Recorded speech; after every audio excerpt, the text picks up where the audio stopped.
Here's a far-out story for you. You know how the Navy has the Marines? Well, there's a push to give the Air Force something called Space Force, right, under its jurisdiction. So the White House wants to establish a Space Force almost as another branch of the military. It's likely to cost you and me, what's another $13 billion among friends. So if you aren't working already enough overtime, get ready. May need to work some more.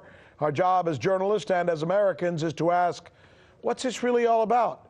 And that's exactly what NRS correspondent Michele Greenstein has set out to do.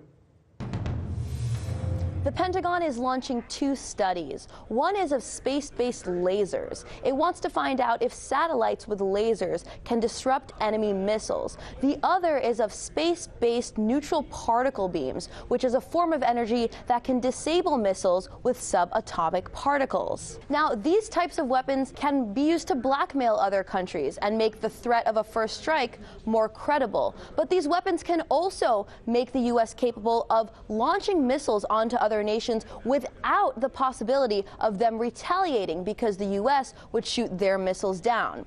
This may sound familiar. What if free people could live secure in the knowledge that their security did not rest upon the threat of instant U.S. retaliation to deter a Soviet attack, that we could intercept and destroy strategic ballistic missiles before they reached our own soil or that of our allies? Now, Reagan's vision of a Space Force didn't actually materialize. A Space Command did exist from 1985 to 2002, but it was too expensive and we didn't have the technology for it to really work. But what he was proposing was something nuclear planners had rejected for years, ending the mutually assured destruction principle. Reagan even conceded that the defensive weapons he was proposing would be controversial. If paired with offensive systems, they can be viewed as fostering an aggressive policy, and no one wants that. No one, except the Trump administration, because it looks like Trump is making Reagan's dream a reality. Last December, Trump ordered that the U.S. Space Command be designated as a, quote, functional unified combatant command. This order was the first public step in the direction of creating a Space Force. Then last month, Trump signed a directive ordering the Pentagon to draft legislation that would create the new Space Force.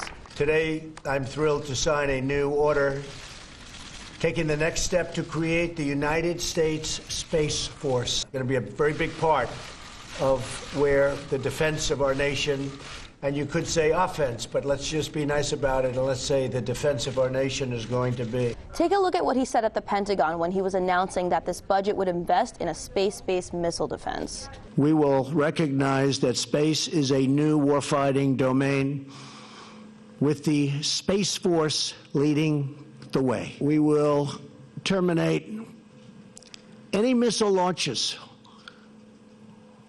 from hostile powers or even from powers that make a mistake. Now, the U.S. is a signatory to the 1967 Outer Space Treaty, which prohibits placing nuclear weapons and military bases in outer space. But it doesn't ban any other weapons. And if the Pentagon does deploy weapons in space, it would be the first country to do so. So the question must be asked, is this awesome or terrifying? Or is it just another money-making operation for defense contractors? Rick, back to you.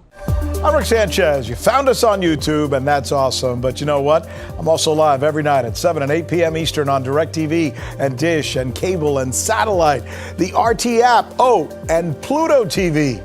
I'll see you there.